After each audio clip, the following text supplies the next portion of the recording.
Hulle maak reg om rekords te laat spat. Ons het vir Lenny Bailey, wat ons op hierdie stadium nommer 1 op die wêreldranglys is, met gewigstoot en diskus. En dan net na hom is nog 'n Suid-Afrikaner, Alex Taylor van Limpopo.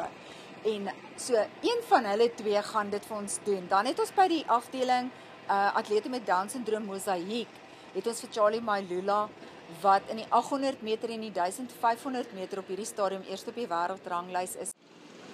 Een van die wêreld se topatlete is ook op die toneel om te help.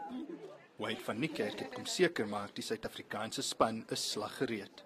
I thought this would be a really cool opportunity for me to just get out of my own personal comfort zone and interact with the guys.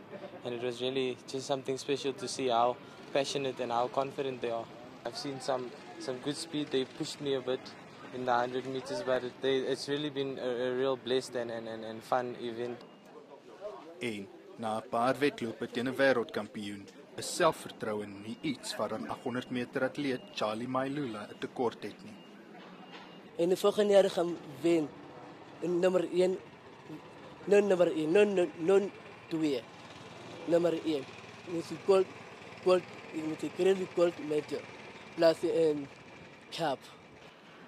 Meer as 130 Down-sindroom atlete uit 10 lande neem deel aan die kampioenskap wat volgende week begin. Ek het sê Enies Bloemfontein.